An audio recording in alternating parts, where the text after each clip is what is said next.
শুভ সন্ধ্যা sir. Good evening. আমার নাম রাহুল গাওকার এবং আমি একজন ছাত্র। আমি ইসলাম ধর্ম সম্পর্কে আপনার কাছে জানতে চাই, অন্যান্য মুসলমানদের তুলনায় কেন শিয়া মুসলমানদের কম গুরুত্ব দেয়া হয়।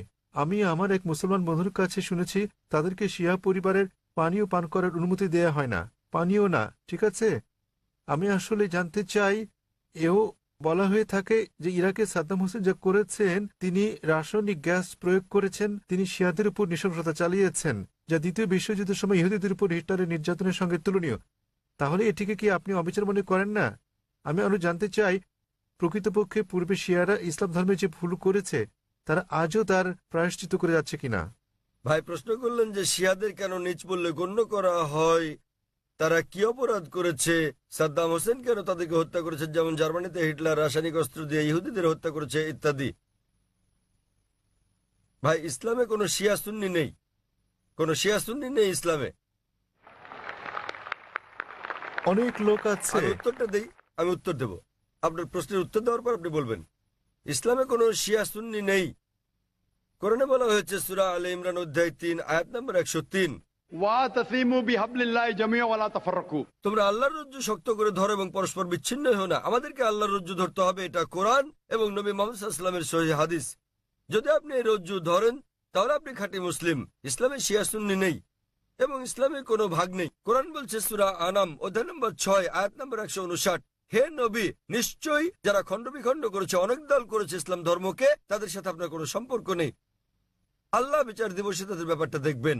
এবং আমাদের নবী মুহাম্মদ সাল্লাল্লাহু আলাইহি ওয়াসাল্লাম বলেছেন যে মুসলিমদের মধ্যে 73টি দল হবে, এর মধ্যে কেবলমাত্র একটি দল যাবে জান্নাতে। সাহাবাগণ জিজ্ঞেস করলেন কোন দলটি? যারা অনুসরণ করবে আমাকে এবং আমার সাহাবীদের, যারা কোরআন এবং নবীর সহিহ হাদিস মেনে চলবে তারা। সুতরাং কোরআন বলছে ধর্মকে খণ্ড বিখণ্ড করো না। আমাদের নবী বলেন, এমনকি কোরআনে বলা হয়েছে কিছু লোক থাকবে তারা দল সৃষ্টি করবে। কতটা? 73টা। যে দল সঠিক পথে থাকবে তারা বিভাজন সৃষ্টি করবে না। সুতরাং যে কেউ নিজেকে মুসলিম ছাড়া অন্য কিছু বললেও শব্দটি হবে মুসলিম। মুসলিম মানে যে নিজের ইচ্ছাকে আল্লাহর কাছে সমর্পণ করেছে। নবী কি ছিলেন? তিনি শিয়া ছিলেন না সুন্নি ছিলেন? তিনি কি ছিলেন? তিনি ছিলেন মুসলিম। এবং এর আগে আমি বোনকে যে জবাব দিয়েছি তাতে ছিল সূরা আলে ইমরান অধ্যায় 3 আয়াত নম্বর 64, বলা হয়েছে ফাকুলু শাদু বিআন্না মুসলিমুন। সাক্ষী থাকো যে আমরা মুসলিম। বিচার করার জন্য আপনি কি করবেন মুসলিমরা ঠিক না ভুল পথে চলছে? আপনি দেখবেন কোরআন। মোহাম্মদ, জাকির, সুলতান, আব্দুল্লাহ, যে কোনো নাম হোক, কোনো সমস্যা নেই। নিজেকে পরীক্ষা করতে বলেন। যদি সে কোরআন এবং নবীর নির্ভরযোগ্য বাণী বুখারী, মুসলিম ইত্যাদি অনুসরণ করে তাহলে সে খাঁটি মুসলিম। যদি সে নবীর প্রকৃত শিক্ষার বাইরে যায়, বুখারী, মুসলিম এবং অন্যান্য সহিহ হাদিসের বাইরে যায় এবং কোরআনের বিপক্ষে যায়, তাহলে সে প্রকৃত মুসলিম নয়।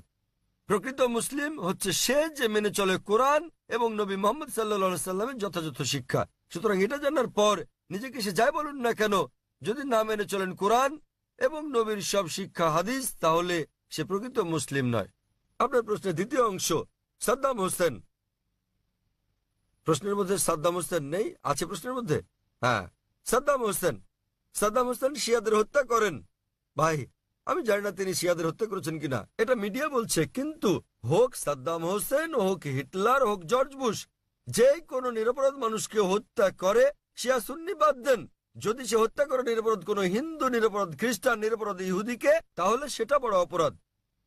হোক না কেন সাদ্দাম হোসেন, হোক জর্জ বুশ, হোক না হিটলার, যে কোনো নিরপরাধ মানুষকে হত্যা করে, হোক সে মুসলিম বা অমুসলিম, হোক না কোনো হিন্দু বা খ্রিস্টান কিংবা ইহুদি, যদি কেউ কোনো নিরপরাধ মানুষকে হত্যা করে, সেটা হচ্ছে একটা পাপ কাজ, এটা নিষিদ্ধ। কারো সাফাই করতে আমি এখানে আসিনি।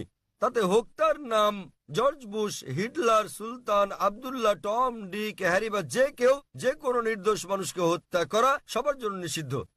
আশা করি উত্তরটা পেয়েছেন। স্যার, তার মানে আপনি বলতে চান আমাদের শিয়া সুন্নি কিংবা বহুরি মুসলিমে বিশ্বাস করা উচিত আমি নয়, তা স্যার? বলছি না। কোরআন কোন শিয়া সুন্নি নেই কোরআনে।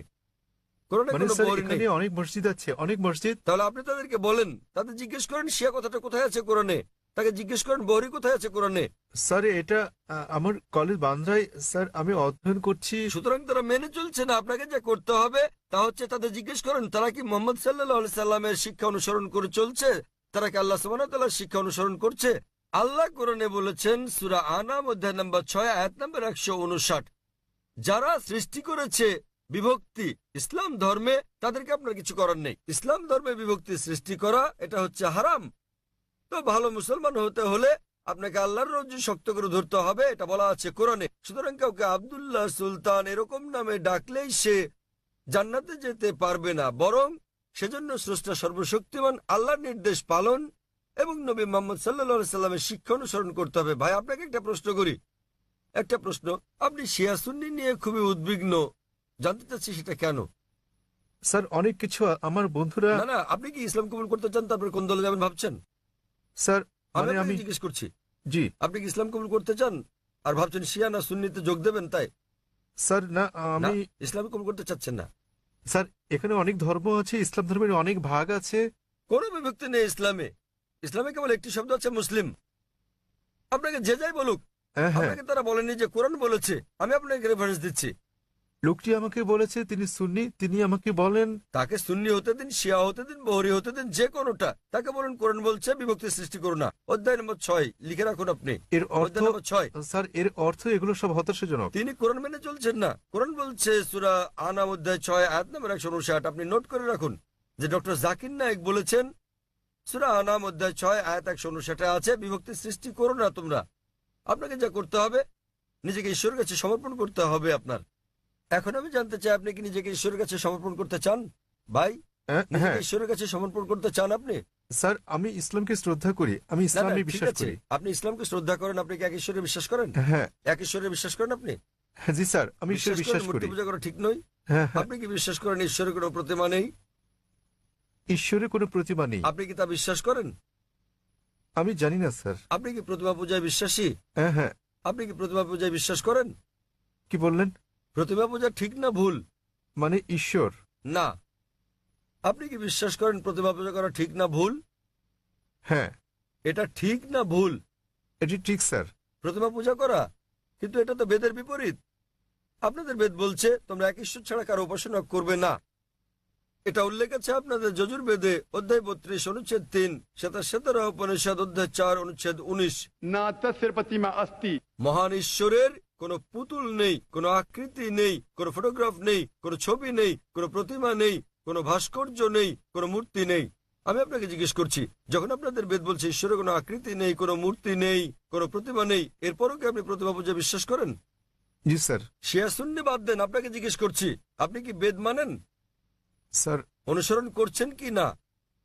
ধর্ম মানেন কি না? স্যার কারণ আমি এই ধর্মের স্যার। ঠিক, তাই আমি বলছি যে এটা আমার ভুল নয় স্যার, আমি এই এই ধর্মের মধ্যে ধর্মের জন্ম মধ্যে নিয়েছি বড় স্যার। হলেও আমি জিজ্ঞেস করছি যে অধ্যয়ন করা আপনার কর্তব্য কি না। সে কারণে আপনার বেদ, আমি এই বিষয়টি অনুসন্ধান তাই আমি করছি। আপনাকে বলছি ভাই, আপনাদের ধর্মগ্রন্থ বেদে আছে, যজুর্বেদ অধ্যায় 32 অনুচ্ছেদ 3, শ্বেতাশ্বেতার উপনিষদ অধ্যায় 4 অনুচ্ছেদ 19। এটা বলছে, न तस्य प्रतिमा अस्ति এটা একটা সংস্কৃত উদ্ধৃতি। এর মানে সর্বশক্তিমান ঈশ্বরের কোনো প্রতিমা নেই, কোনো আকৃতি নেই, কোনো আলোকচিত্র নেই, কোনো ছবি নেই, কোনো ভাস্কর্য নেই, কোনো প্রতিমূর্তি নেই, কোনো পুতুল নেই। যদি আপনার ধর্মগ্রন্থ বলে সর্বশক্তিমান ঈশ্বরের প্রতিমা নেই, তাহলে কি প্রতিমা পূজা করা ঠিক না ভুল? ঠিক না ভুল? ঠিক বেঠিক ঠিক করার মতো এত বড় ব্যক্তি আমি নই স্যার। না না, আপনার ধর্মগ্রন্থ বলছে ঈশ্বরের কোনো আকৃতি নেই, কোনো প্রতিমা নেই, কোনো মূর্তি নেই, কোনো ছবি নেই, তথাপি ঈশ্বরের মূর্তি করা ঠিক না ভুল? কেন আমার পূর্ববর্তী ব্যক্তিগণ মানে আমার পূর্বসূরীরা কেন এই কাজ করেছে স্যার? স্যার আমি তাদের দোষ দিতে জি? পারি না। আমার আমার পূর্বসূরীরা, আমার পূর্বে হিন্দু ধর্মের লোকের এটা করেছে স্যার। স্যার আমি তাদের দোষ দিতে আমি পারি না। হিন্দুদের প্রশ্ন করছি না, আমি আপনাকে জিজ্ঞেস করছি আপনার ধর্মগ্রন্থ, আপনার ধর্মের সবচেয়ে গ্রহণযোগ্য গ্রন্থ কোনটি? আপনি জানেন না? কি আপনি স্যার? কি জানেন আপনার ধর্মের সর্বশ্রেষ্ঠ গ্রন্থ কোনটি? স্যার এটা মানে হচ্ছে বেদ। হ্যাঁ তাহলে আপনি দেখেন আমার ভিডিও ক্যাসেট ইসলাম ও হিন্দু ধর্মের সাদৃশ্য সমূহ। আমি অনুরোধ করছি ভলান্টিয়ারদের তাকে একটা ইসলাম ও হিন্দু ধর্মের সাদৃশ্য নামে ডিভিডি দেওয়ার জন্য। আপনার কোনো প্রশ্ন থাকলে আমার সঙ্গে সাক্ষাৎ করতে পারেন, ইনশাল্লাহ আপনার সন্দেহ দূর হবে। আর আমি আপনাকে অনুরোধ করব এটা পড়ুন, বুঝুন এবং সঠিক শান্তি খুঁজে নিন। স্যার শেষ কথা আমি আপনাকে জিজ্ঞেস করতে চাই স্যার, মানে আমাদেরকে এসব বিশ্বাস করলে হবে না যে ইসলামে অনেক বিভক্তি আছে যেমন শিয়া সুন্নি, এগুলো আমাদের বিশ্বাস করা উচিত নয়, আমাদের কেবল কোরআনে বিশ্বাস করা উচিত। কোরআন এবং নবীর সহিহ হাদিস ব্যাস। যে কোনো আলেম যায় বলুন, কোরআন বলছে সূরা নিসা অধ্যায় 4 আয়াত নম্বর 59, अतिउल्लाह अतिउर रसूल। আল্লাহ ও তার রাসূলকে মানো এবং অতঃপর তোমাদের মধ্যে যারা আদেশ দানের কর্তৃত্বপ্রাপ্ত, যাদেরকে এই কাজের দায়িত্ব দেওয়া হয়েছে তাদের, অর্থাৎ আপনাকে আল্লাহ এবং সর্বশক্তিমান ঈশ্বর, তার রাসূল এবং জ্ঞানী ব্যক্তিদের মান্য করতে হবে। কিন্তু আয়াতটা এখানেই শেষ হয়নি।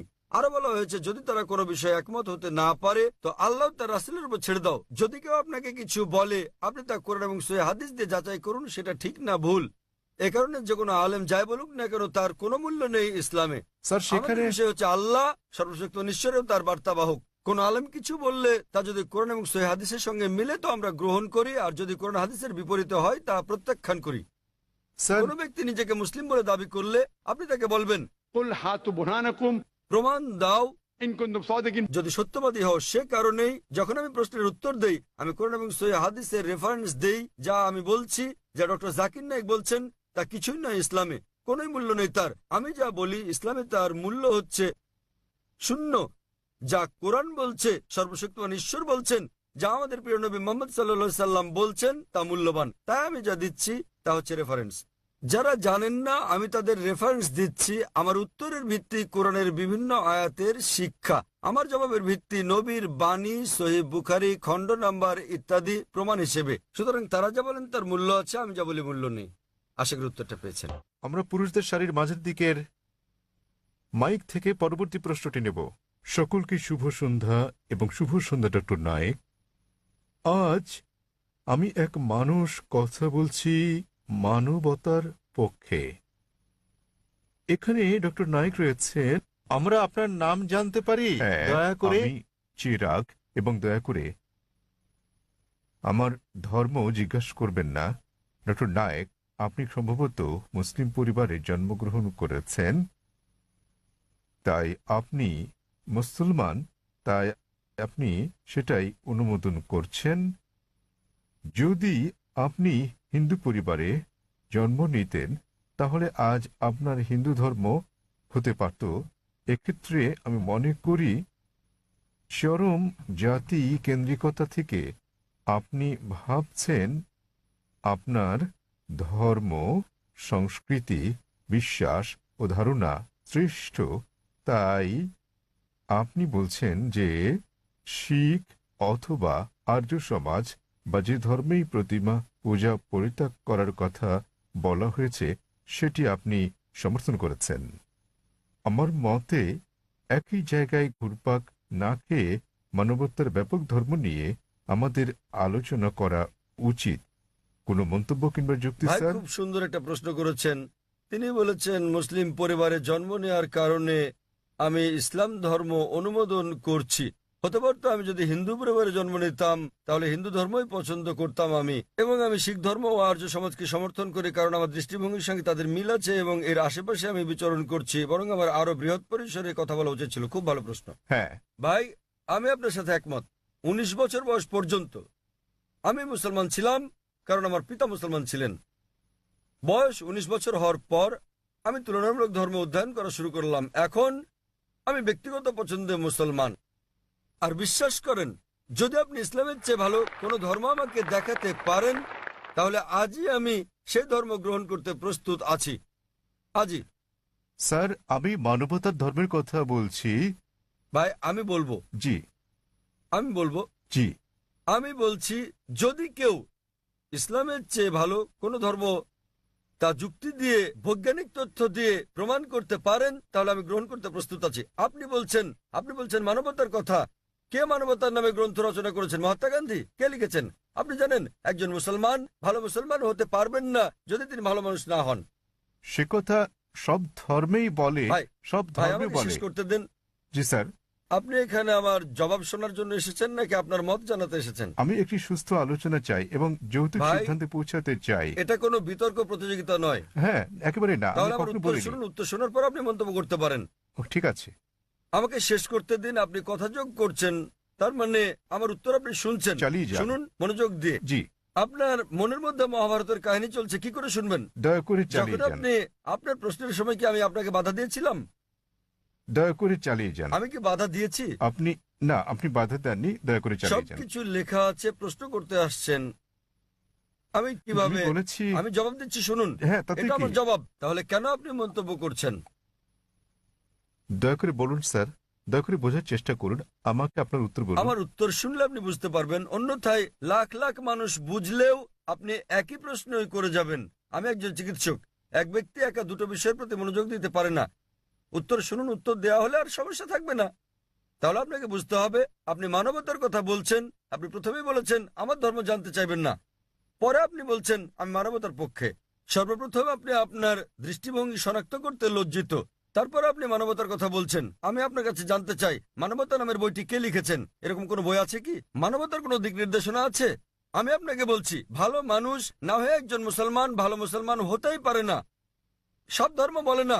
আমি বলার জন্য দুঃখিত যে আপনি অন্যান্য ধর্মগ্রন্থ অধ্যয়ন করেননি। আমি আপনাকে বলতে পারি, আমি উদ্ধৃতি দিতে পারি বেদ থেকে, অন্য হিন্দু ধর্মগ্রন্থ থেকে, বাইবেল থেকে উদ্ধৃতি দিতে পারি যেগুলো মানবতার বিরুদ্ধে যায়। আমি অন্য ধর্মের সমালোচনা করতে আসিনি। যদি আপনি কোনো ধর্ম অধ্যয়ন করে না থাকেন তাহলে দয়া করে এমন কিছু বলবেন না যে ব্যাপারে আপনার জ্ঞান নেই। কোরআনে বলা হয়েছে ফাসআলু আহলে যিকরি ইন কুনতুম লা তা'লামুন। সূরা নাহল অধ্যায় 16 আয়াত নম্বর 43, সূরা আম্বিয়া অধ্যায় 21 আয়াত নম্বর 7। আপনি তুলনামূলক ধর্ম বিষয়ের ছাত্র নন, তাই না জেনে কোনো মন্তব্য করবেন না। আমি বাইবেল থেকে উদ্ধৃতি দিতে পারি যা মানবতার বিরুদ্ধে। আমি আপনাকে চ্যালেঞ্জ করছি, কোরআন থেকে এমন একটা আয়াত বের করেন, নবী মুহাম্মদ সাল্লাল্লাহু আলাইহি সাল্লামের এমন কোন বাণী বের করেন যা মানবতার বিরুদ্ধে যায়। সুতরাং এমন কথা বলবেন না সব ধর্মে বলা হয়েছে। দুঃখিত, আপনার জানাশোনা বড়ই দুর্বল। আমি আপনাকে যা বলার চেষ্টা করছি, মানবতা মানে ঠিক আছে, আপনি কেবল স্ট্যান্ডার্ড 2-3 আছেন। আর আমি যা বলছি তা কেবল স্কুল পাস নয়, কেবল স্নাতক পাস নয়, বুঝতে হবে স্নাতকোত্তর পাস হতে হবে আপনাকে। ইসলাম মানে উচ্চ পর্যায়ে, কেবল মানবতার কোনো পর্যায় নেই। ভালো মানুষ না হলে কোনো মুসলমান ভালো মুসলমান হতে পারবে না। আমি আপনাকে চ্যালেঞ্জ করছি, ইসলামের এমন একটা দিক আপনি বলতে পারেন যা মানবতার বিরুদ্ধে যায়। যৌক্তিক পটভূমি, যৌক্তিক কারণ আপনার জানা না থাকতে পারে ইসলাম কেন এমন অনুশাসন জারি করলো, আর আপনি ভাবতে পারেন সেটা মানবতার বিরুদ্ধে। ঠিক যেমন আপনারা বলেন ডাক্তার আমাকে ইঞ্জেকশন দিচ্ছে, ইঞ্জেকশনে যন্ত্রণা দিচ্ছে, ওই ইঞ্জেকশন তো আপনার ভালোর জন্য। আপনারা বলেন ডাক্তার আমার পেট কেটে ফেলেছেন, তিনি তো পেট কেটেছেন আপনাকে জীবন বাঁচানোর জন্য। সুতরাং ডাক্তার যা জানেন আপনি তা জানেন না। যদি আমার জন্য দুটো পছন্দ থাকে, স্ট্যান্ডার্ড 2 কিংবা 3 পাস করা অথবা স্নাতকোত্তর কোর্স করা, সেক্ষেত্রে আমি স্নাতকোত্তর কোর্সই করব। কেন মাত্র স্ট্যান্ডার্ড 2-3? মানবতা ভালো, কিন্তু ইসলাম তার চেয়ে অনেক বেশি ভালো। আপনার প্রশ্নের ব্যাপারে বলতে গেলে, আমি মুসলিম পরিবারে জন্ম নিয়েছি বলে আমি ইসলামকে অনুমোদন করছি। আমি আপনাকে বলছি, আপনাকে চ্যালেঞ্জ করছি, যদি কেউ আমাকে প্রমাণ দিতে পারে অন্য যে কোনো ধর্ম, আমি প্রধান ধর্মগুলোর বেশিরভাগই অধ্যয়ন করেছি এবং আমার মনে হয় ইসলাম সবচেয়ে যুক্তিগ্রাহ্য, মানুষের সবচেয়ে সেরা ধর্ম মানবতার। এটাই একমাত্র ধর্ম যাতে মানবতার জন্য সমাধান রয়েছে। আল্লাহ বলেন সূরা আলী ইমরান অধ্যায় নম্বর 3 আয়াত নম্বর 19, ইন্নাদ দীনা ইনদাল্লাহিল ইসলাম। সর্বশক্তিমান ঈশ্বরের কাছে একমাত্র গ্রহণযোগ্য ধর্ম ইসলাম। আর আপনার জানার জন্য বলছি, আপনার যুক্তি অত্যন্ত নাজুক। আপনি কি জানেন আমাদের 30 জনেরও বেশি আলেমের মধ্যে যারা বিশ্বের বিভিন্ন দেশের নাগরিক, তাদের 10 জনেরও বেশি মুসলিম পরিবারে জন্মগ্রহণ করেননি? আপনি কি তা জানেন? আমি এটা উত্তর জানতে চাই আপনার কাছে, আপনি কি জানেন এই মঞ্চে বক্তৃতা দানকারী 30 জনের মধ্যে 10 জনেরও বেশি মুসলিম হিসেবে জন্মগ্রহণ করেননি? আপনি জানেন? হ্যাঁ, আমি হতে পারে আমি বলছি। আপনাকে জিজ্ঞেস করছি, আপনি কি তা জানেন? না, আমি হ্যাঁ তা অথবা জানি না না। বলেন। তাহলে আপনার পুরো যুক্তি তো অসার। বিশ্বের বিভিন্ন দেশের 30 জন বক্তার মধ্যে 10 জনের বেশি আমেরিকান, 4-5 জন কানাডার, কয়েকজন ইউকের, মালয়েশিয়ার আছেন, সৌদি আরবের, সংযুক্ত আরব আমিরাতের, সোমালিয়ার এবং সুদানের বক্তা রয়েছেন, এবং এদের মধ্যে 10 জনেরও বেশির জন্ম অমুসলিম পরিবারে। তারা বেড়ে ওঠার পর কেউ কিশোর বয়সে গ্রহণ করেছেন ইসলাম, কেউ 20-এর কোঠায় গ্রহণ করেছেন ইসলাম, কেউ বা 30-এর কোঠায় গ্রহণ করেছেন। আর আল্লাহ তাদের হেদায়েত দান করেন, তারা নিজেদের পছন্দে মুসলিম হয়েছেন। সুতরাং আপনার যুক্তি, মুসলিম পরিবারে জন্মগ্রহণের কারণে আমি ইসলাম পছন্দ করি, এসব লোক জন্মগ্রহণ করেননি মুসলিম পরিবারে, তারা খ্রিস্টান পরিবারে জন্মেছেন, তারা অমুসলিম পরিবারে জন্ম নিয়েছেন, তারা ইসলাম পছন্দ করেছেন। কেন? কারণ তারা অধ্যয়ন করেছেন, তারা অন্যান্য ধর্ম অধ্যয়ন করেছেন এবং বুঝতে পেরেছেন ইসলাম জীবনের শ্রেষ্ঠ পন্থা। আমি আপনাকে অনুরোধ করছি, আপনি মানবতা সম্পর্কে পড়েন, ইসলাম সম্পর্কে জানেন এবং বের করতে চেষ্টা করেন ইসলামের কোন বিষয়টা মানবতার বিরুদ্ধে যায়। তাহলে আপনি জানতে পারবেন সবচেয়ে ভালো ধর্ম। আমি আপনার ধর্ম সম্পর্কে জিজ্ঞেস করছি না, আমি আপনাকে সর্বোত্তম ধর্মটা গ্রহণ করতে বলছি। এবং জীবনের সর্বোত্তম পথ, মানবতার একমাত্র সমাধান হচ্ছে ইসলাম। ধন্যবাদ। হ্যাঁ বোন, পেছনের দিকে। আসসালামু আলাইকুম। আমার দুটি প্রশ্ন আছে। প্রথমটি হচ্ছে, মুসলমান মেয়েরা ইসলাম ধর্ম অনুসরণ করে কেন অমুসলিমদের বিয়ে করতে পারে না? আমার আরো একটি প্রশ্ন আছে। ইসলামে এটা সিদ্ধ যে একজন পুরুষ 4 বার বিয়ে করতে পারেন। দ্বিতীয় বিয়ের ক্ষেত্রে প্রথম স্ত্রীকে কি জানাতে হয়, নাকি না জানিয়েই দ্বিতীয় বিয়ে করা যায়? বোন দুটো প্রশ্ন করলেন, তিনি প্রশ্ন করলেন, প্রথম প্রশ্নটা হচ্ছে তার জানা মতে ইসলামে এটা আবশ্যক যে দ্বিতীয় স্ত্রী গ্রহণের আগে প্রথম স্ত্রীর অনুমতি নিতে হয়। এবং তার প্রথম প্রশ্নটা হচ্ছে যে ইসলামে কেন একজন পুরুষ অমুসলিম কোনো মেয়েকে বিয়ে করতে পারে না। আপনার প্রথম প্রশ্ন দুঃখিত, অনুযায়ী প্রশ্নটি এরকম যে মুসলিম পরিবারে জন্মগ্রহণকারী একটি মেয়ে কোনো অমুসলিমকে বিয়ে করে ইসলাম ধর্ম অনুসরণ করতে পারে কিনা। মুসলিম পরিবারে জন্মগ্রহণকারী কোনো মেয়ে কেন অমুসলিম পুরুষদের বিয়ে করে ইসলাম ধর্ম অনুসরণ করতে পারে না? কারণটা হচ্ছে এটা আমাদের স্রষ্টা আল্লাহ সুবহানাহু ওয়া তাআলার নির্দেশের বিপরীত। আল্লাহ বলেছেন পবিত্র কোরআনে সূরা বাকারা অধ্যায় নম্বর 2 আয়াত নম্বর 221 যে তোমরা মুশরিককে বিয়ে করো না যতক্ষণ না সে ঈমান আনে, মূর্তি পূজারীকে বিয়ে করো না, অবিশ্বাসীকে বিয়ে করো না যতক্ষণ না সে ঈমান আনে। এমনকি যারা ঈমান এনেছে তারা যদি কৃতদাস হয়, যারা ঈমান আনেনি তাদের চেয়ে ওই ঈমানদার অনেক অনেক ভালো। যদিও ওই মুশরিক মানুষ, ওই অমুসলিম তোমাদের মুগ্ধ করে, তবুও এমনকি যদি সে বিশ্বের সেরা সুন্দর পুরুষ হয়, সবচেয়ে ধনী ব্যক্তি হয়, আর সে যদি অমুসলিম হয় তার চেয়ে একজন মুসলিম পুরুষ, সে কালো কুৎসিত কৃতদাস হলেও অনেক অনেক বেশি ভালো। একইভাবে তার বলা হয়েছে যে একজন পুরুষ কোনো নারী ঈমান না আনা পর্যন্ত তাকে বিয়ে করবে না।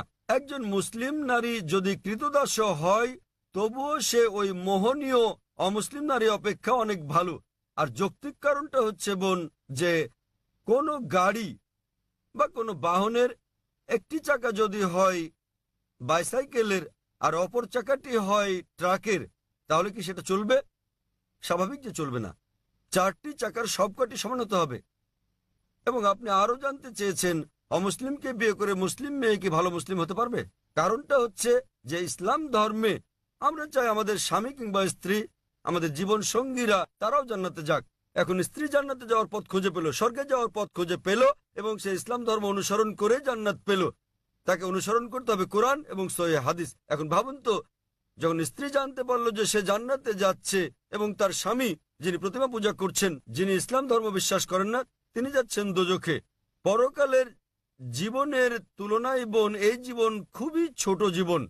এই জীবনে বোন আপনি হয়তো স্বামীর সঙ্গে 20 বছর, 30 বছর, 40 বছর, 50 বছর কাটাবেন, 60 বছর। পরকালের জীবন হলো অনন্ত জীবন। তাহলে সেই মহিলা তো স্বার্থপর। একজন ভালো মুসলিম বা ভালো মুসলিমা, একজন ভালো মুসলমান পুরুষ কিংবা নারী চাইবেন তার জীবন সঙ্গী, তার স্বামী কিংবা স্ত্রীও জান্নাতে যাক। সুতরাং এটাই কারণ, এজন্যই স্বামী এবং স্ত্রী দুজনেরই মুসলমান হওয়া জরুরি। আপনার দ্বিতীয় প্রশ্নের ব্যাপারে বলি, মুসলিম পুরুষের দ্বিতীয় স্ত্রী গ্রহণের আগে প্রথম স্ত্রীর অনুমতি নেয়ার বাধ্যবাধকতা আছে কি না? নিকাহনামায় উল্লেখ না থাকলে এটা আবশ্যকীয় নয়। যদি নিকাহনামায় উল্লেখ থাকে, বিয়ের চুক্তিতে উল্লেখ থাকে, যদি স্ত্রী বলে থাকেন যে আমি জীবিত থাকা পর্যন্ত তুমি দ্বিতীয় স্ত্রী গ্রহণ করবে না, তখন এটা আবশ্যকীয়। যদি নিকাহনামায় না থাকে এটা, তাহলে আবশ্যকীয় নয়। তবে অন্তত তাকে অবহিত করতে হবে। কেন? দ্বিতীয় স্ত্রী গ্রহণের নিয়মের এটা একটা অংশ বলতে পারেন। কোরআনে বলা হয়েছে সূরা নিসা অধ্যায় 4 আয়াত নম্বর 3, তোমাদের পছন্দের নারীদের বিয়ে করো 2, 3 বা 4 জনকে, তবে সুবিচার করতে না পারলে একজনকে। তাহলে একাধিক বিয়ের ক্ষেত্রে অন্যতম একটা দিক হচ্ছে স্ত্রীদের মধ্যে সুবিচার করতে হবে। তো যদি প্রথম স্ত্রীকে এটা না জানান, তাদের মধ্যে সুবিচার করবেন কিভাবে? তখন হয়তো আপনি মিথ্যে বলবেন, অফিসের কাজে যাচ্ছেন, বোম্বের বাইরে যাচ্ছেন ইত্যাদি বলতে পারেন। কিন্তু যদি আপনি দ্বিতীয় বিয়ে করেন, প্রথম স্ত্রীর অনুমতি নেওয়া সেখানে আবশ্যকীয় না হলেও উভয় স্ত্রীর মধ্যে সমান আচরণের কথা ভেবে আপনাকে অন্তত বিষয়টা তাকে জানাতে হবে। আশা করি উত্তরটা পেয়েছেন বোন। ধন্যবাদ। হ্যাঁ ভাই, আপনার নাম এবং আপনার প্রশ্ন। হ্যাঁ, হ্যালো ডক্টর জাকির নায়েক, আমার নাম মাহেন্দ কুমার এবং আমি একজন MBA পাস। ফোর্টে থমাস কুকের হয়ে কাজ করি। আমার প্রশ্ন নন ভেজিটেরিয়ান খাদ্য সংক্রান্ত। ইসলামে কি এর অনুমতি আছে? পশু পাখি জীবিত প্রাণী, আপনি কি একে সহিংসতা বলে মনে করেন না? আমার দ্বিতীয় প্রশ্ন, নন ভেজ খাদ্য গ্রহণ কি ইসলামে বাধ্যতামূলক এবং প্রকৃত নিরামিষভোজী ব্যক্তি কি ইসলাম অনুসরণ করতে পারেন? ভাই মহেন্দ্র কুমার খুব সুন্দর একটা প্রশ্ন করেছেন। তিনি বললেন যে ইসলামে আপনারা ননভেজ খাবার খাবেন, আপনারা প্রাণী হত্যা করবেন, কেন ইসলাম ধর্ম প্রাণী হত্যা করার অনুমতি দেয়? এবং একজন মুসলমান কি প্রকৃত নিরামিষভোজী হতে পারেন? ভাই, এই প্রশ্নের উত্তর দেওয়ার আগে আমি আপনাকে বলতে চাই, একজন মুসলমান প্রকৃত নিরামিষভোজী হয়েও খুব ভালো একজন মুসলমান হতে পারেন। এটা বাধ্যতামূলক নয় ইসলামে যে আপনাকে ননভেজ খেতেই হবে, এটা বাধ্যতামূলক নয়। তবে যেহেতু কোরআনে আল্লাহ বলেছেন এবং আমাদেরকে অনুমতি দিয়েছেন ননভেজ খাদ্য গ্রহণের জন্য, সূরা মাইদা অধ্যায় 5 আয়াত 1 এখানে বলা হয়েছে যে তোমরা চতুষ্পদ জন্তু খাও যা তোমাদের জন্য হালাল করা হয়েছে। সূরা নাহল অধ্যায় 16 আয়াত 5 উল্লেখ করা হয়েছে যে তোমরা গো মহিষাদের মাংস ভক্ষণ করতে পারো। সূরা মুমিনুন অধ্যায় 23 আয়াত 21 বলা হয়েছে যে গো মহিষাদের উদরস্থিত বস্তু থেকে আমি তোমাদের পান করাই, এর মধ্যে তোমাদের উপকার রয়েছে এবং তোমরা এদের মাংস ভক্ষণ করতে পারো। সুতরাং যখন সর্বশক্তিমান ঈশ্বর হালাল প্রাণীর মাংস ভক্ষণ করার অনুমতি দিয়েছেন তখন আমরা কেন খাবো না? এখন যৌক্তিক কারণের দিকে আসি, কেন ইসলাম আমিষ ননভেজ খাদ্য গ্রহণের অনুমতি দিয়েছে? যদি ননভেজ খাদ্যকে বিশ্লেষণ করা হয় দেখা যাবে এগুলো প্রোটিন সমৃদ্ধ। মানব দেহে 23 প্রকার অ্যামিনো অ্যাসিডের প্রয়োজন রয়েছে, যার 8টি মানব দেহে তৈরি হয় না, খাদ্য দিয়ে এগুলোর চাহিদা মেটাতে হয়। এগুলো অত্যাবশ্যকীয় অ্যামিনো অ্যাসিড নামে পরিচিত। এখন এই 8 প্রকার অত্যাবশ্যকীয় অ্যামিনো অ্যাসিডের সবগুলো কোনো শাকসবজির মধ্যে একসঙ্গে পাওয়া যায় না, কেবলমাত্র মাংসের মধ্যে পাওয়া যায়। সেজন্য কোনো প্রাণীর মাংস শাকসবজির তুলনায় অধিক বেশি পুষ্টিকর। এছাড়াও যদি আপনি বিশ্লেষণ করেন, যদি আপনি তৃণভোজী প্রাণীদের দাঁতগুলো ভালো করে দেখেন, যেমন গরু, ছাগল, ভেড়া, এদের দাঁতগুলো চ্যাপ্টা, এরা কেবল তৃণভক্ষণ করে, মাংস খায় না। যদি আমরা ভালো করে দেখি মাংসাশী প্রাণীগুলোর দাঁত, যেমন বাঘ, চিতাবাঘ, সিংহ, দেখতে পাবো এদের দাঁতগুলো তীক্ষ্ণ, তাদের ক্যানাইন দাঁত আছে। এরা কেবল মাংস খায়, তৃণজাতীয় খাদ্য খায় না। যদি আমরা মানুষের দাঁতগুলো বিশ্লেষণ করি, আমরা আয়নার সামনে গিয়ে ভালো করে দেখি আমাদের মানুষের চ্যাপ্টা এবং তীক্ষ্ণ দু ধরনের দাঁতই রয়েছে। যদি সর্বশক্তিমান ঈশ্বর আমাদের কেবলমাত্র শাকসবজি খাওয়ানোর ইচ্ছে করতেন তাহলে কেন তিনি আমাদের ক্যানাইন দাঁত দিলেন? কেন তিনি আমাদের তীক্ষ্ণ দাঁত দিলেন? কিসের জন্য? স্বাভাবিকভাবে বোঝা যায় প্রাণীজ খাবার খাওয়ার জন্য, মাংস খাওয়ার জন্য। এছাড়াও যদি আমরা মানুষের পরিপাকতন্ত্র বিশ্লেষণ করি, যদি আমরা এটাকে তৃণভোজী প্রাণীগুলোর সঙ্গে তুলনা করি, গরু, ছাগল, ভেড়া, দেখা যাবে এরা কেবল তৃণ হজম করতে পারে।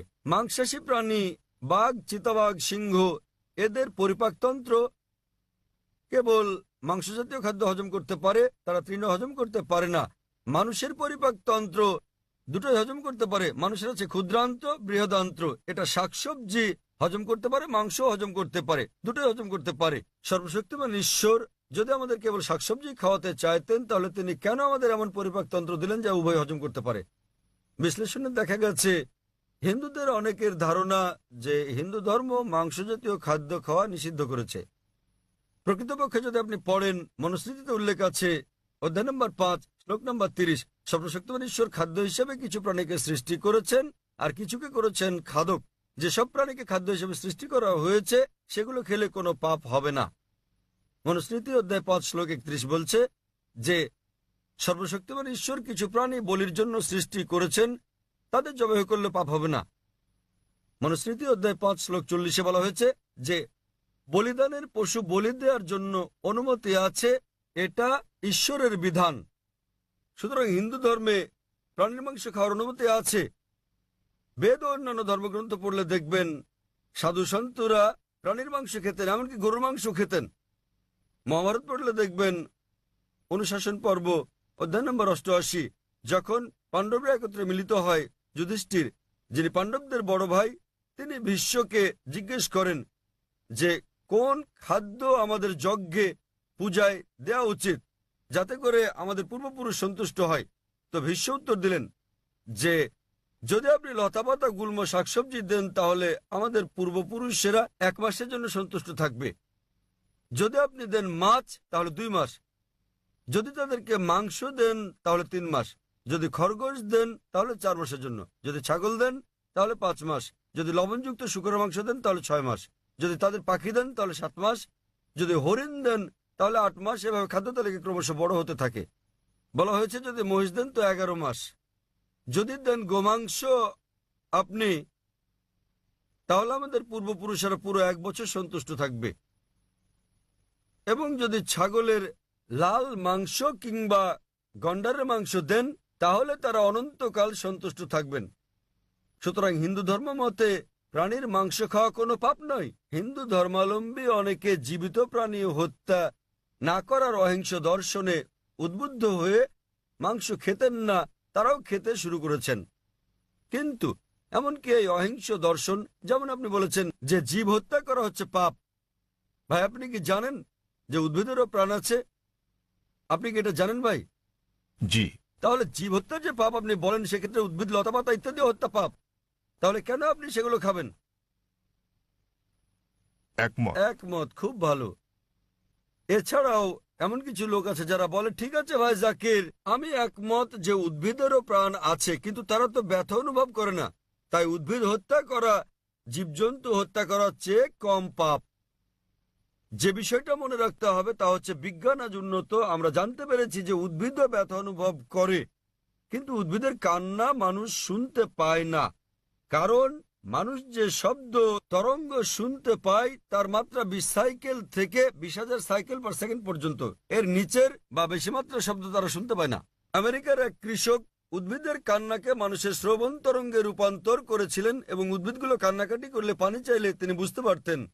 আরেক ব্যক্তি এসে আমাকে যুক্তি দিয়ে বললেন, ভাই জাকির, আমি আপনার সঙ্গে একমত যে উদ্ভিদের প্রাণ আছে এবং তারা ব্যথা অনুভব করে, তবে উদ্ভিদের দুটো ইন্দ্রিয় কম আছে প্রাণীদের ইন্দ্রিয় সংখ্যার তুলনায়, সুতরাং উদ্ভিদ হত্যা করা প্রাণী হত্যা করার চেয়ে অনেক কম পাপ।